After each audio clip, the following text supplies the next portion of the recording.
Hindi pwedeng may korte sa ibang bansa, huhulihin mo tapos isasakay mo na lang sa eroplano. So, eto po tanong ko sa inyo. Paano kung sitting Supreme Court Chief Justice, sitting Speaker, sitting Senate President, sitting Cabinet Member, sitting President ng ating bansa, may isang international court na naglabas, yung PNP, huhulihin nyo na lang, sasakay nyo na lang sa eroplano, aalis na sa ating bansa. Diba? So, yung President, napaka-importante. Good evening, everyone. There's so much confusion. Hindi dapat ito. So, kanina, pasensya na po kayo kasi napaka-windy, so baka hindi nyo po narinig yung sinabi ko. As you know, no, I've been talking about principles and values, trying to be constructive, trying to be supportive sa lahat. But sinabi ko nga kanina na dapat yung legal remedies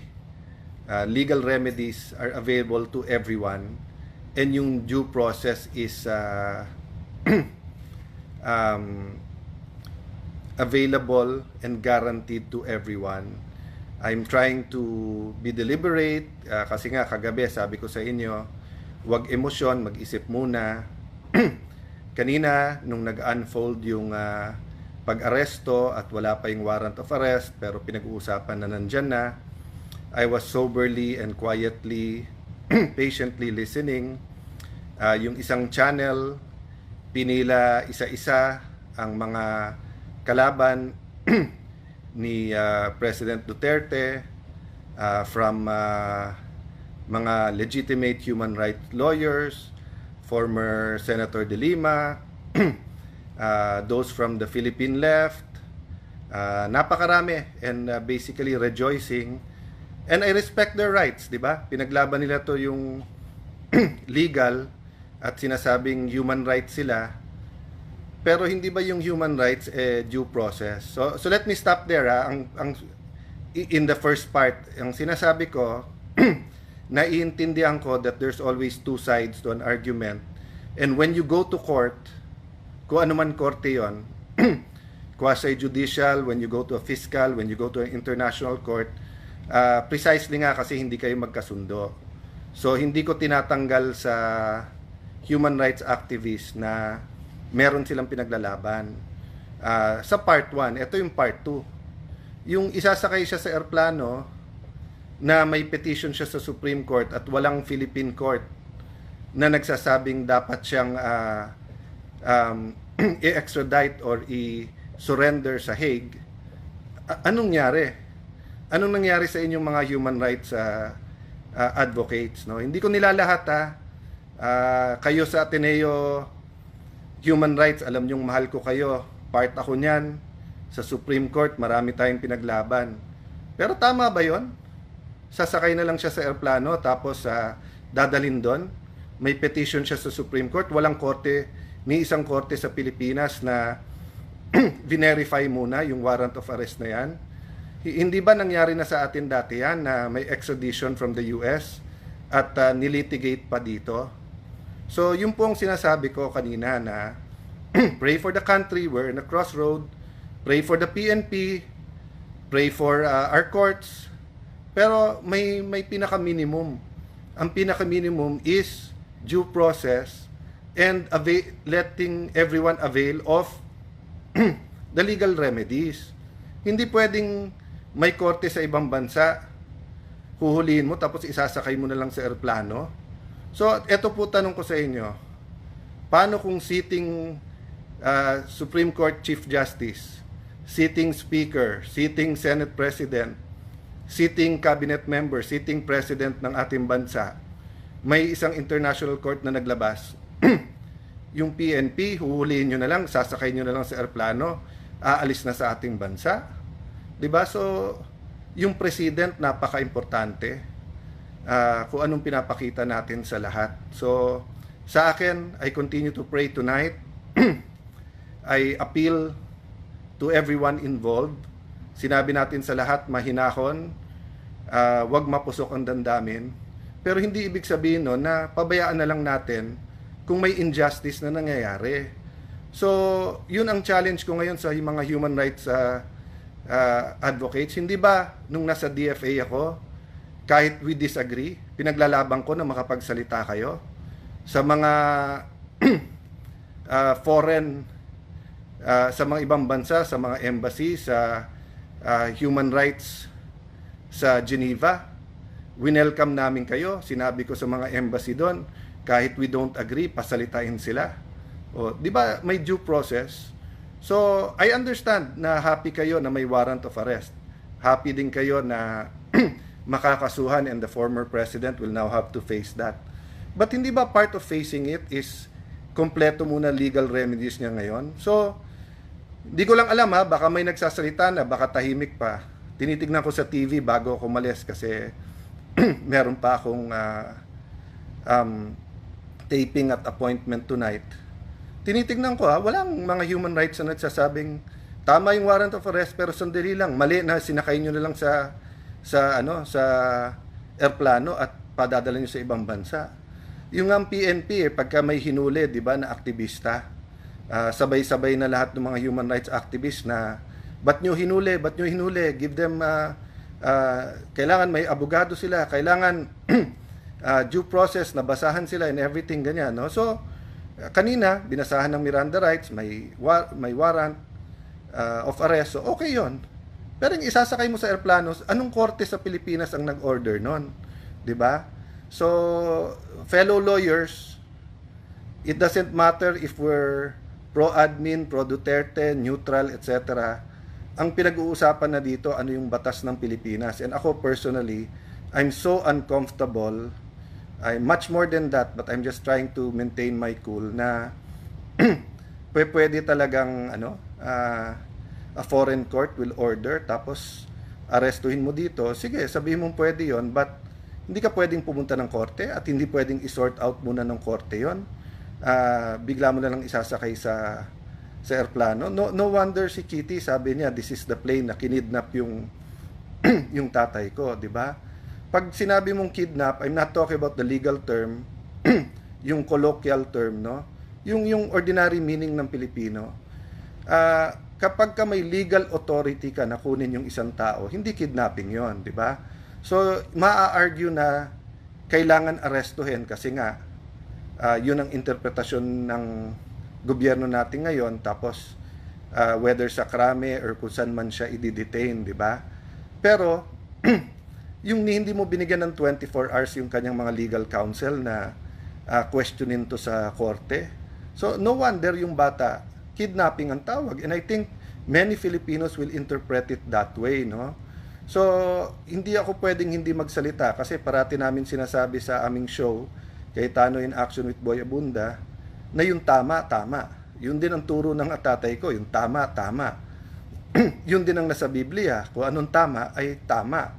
So I don't feel that I have to speak on all legal issues, and I really try to be supportive of each and every administration because I know mahirap maging nasa administrasyon, di ba? But at saka napakahirap po i-defend yung hindi natin kasundo, hindi natin kabate, yung lalo kung parati ka in-Alaska and everything. But ano ba yung bare minimum, di ba? Yung bare minimum is yung karapatan nung kalaban mo respetuhin at may karapatan siyang tumakbo sa korte. So I'll end there, but I hope no na may nakikinig pa tayong lahat. I believe that lawyers are officers of the court. Yun ang turo sa atin sa law school. I don't think may pumapasok naman sa law school na hindi idealistic. Lahat naman tayo halos gumagraduate ng idealistic. Tapos nagiging practical pag nagpa-practice na, nasa gobyerno, nasa business. But there are times that we just have to stand up for what's right. And we have to echo that para malinaw sa lahat. So, kailangan malinaw sa DOJ, sa PNP, sa militar. Kailangan malinaw po sa practicing lawyers, malinaw sa mga businessmen, malinaw sa mga anak natin, kahit 7-year-old yan, grade 1, grade 5, na sa Pilipinas, pagka may nag-accuse sa'yo, you can go to court.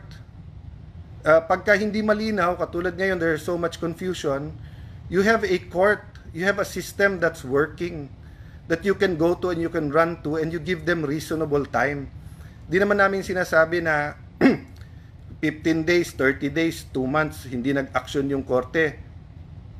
Huwag nyong gawin yung tama, yung dapat tingin yung tamang gawin, di ba?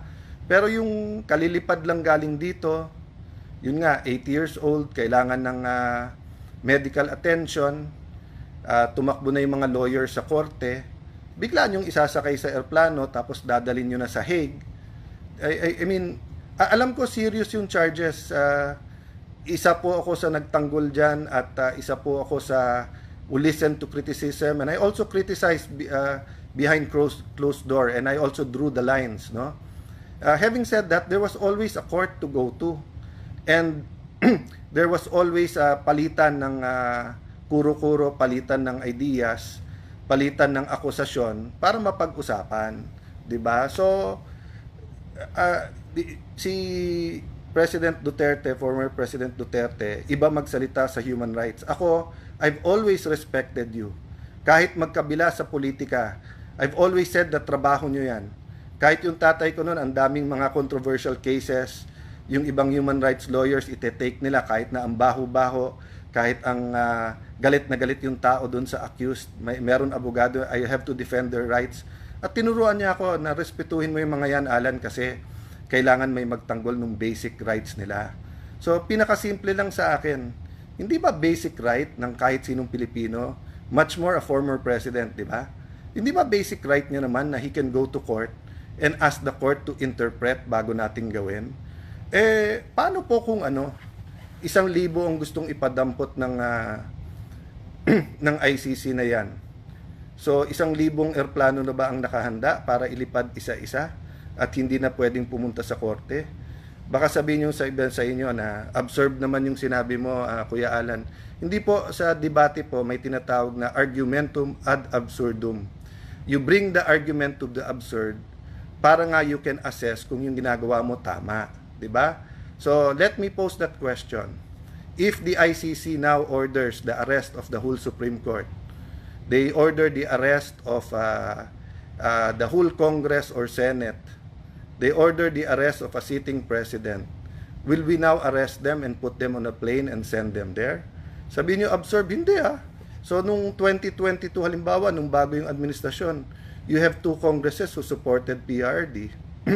You have the Supreme Court na nakaramihan at that time was appointed by PRD. Diba? May mga court, may mga cases na So, pwedeng sabihin ng ICC, sama-sama kayong lahat. Diba? So, yun yung isa na absurd ba yon? But that can happen, di ba? O secondly, yung sinabi ko, hindi matataas na tao pero marami. Let's say they suddenly send na 200 names of PNP or former PNP, 100 from PDEA, they send you 200 names from the AFP, they send you names from the cabinet, etc. So 500 yan, 1,000. Arestuhin natin sabay-sabay yan, tapos hindi natin hihintayin sabihin ng korte, doon na lang sa Hague. Lumaki po ako na alam ko po yung saying, sa presinto ka na magpaliwanag. Pero may bago na ngayon, sa Hague ka na magpaliwanag. Mahirap po magpaliwanag sa Hague. At anong gagawin ng embassy doon after makita yung nangyari dito? Will they give assistance to PRD knowing na dito hindi natin hinintay yung korte? Paano yung mga lawyers na kailangan niya doon? Paano yung doctors na kailangan niya doon? So, it just boggles my mind, how we could put him on a plane, then just say, sa Hague na lang magpaliwanag, no? So, I'm talking to you from the heart, but I'm also a lawyer, a former speaker, former DFA secretary, former congressman, so, and a lawyer. So, di ba ang tinuturo sa atin, pinakasimple, ano ba yung reasonable?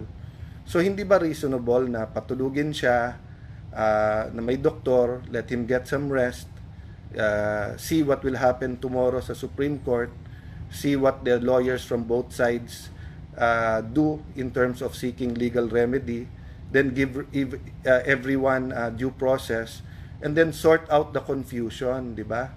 sort out the confusion, di ba? So guys, I'll stop there. I know many things of what I said is being felt nationwide. I know this is a very divisive issue.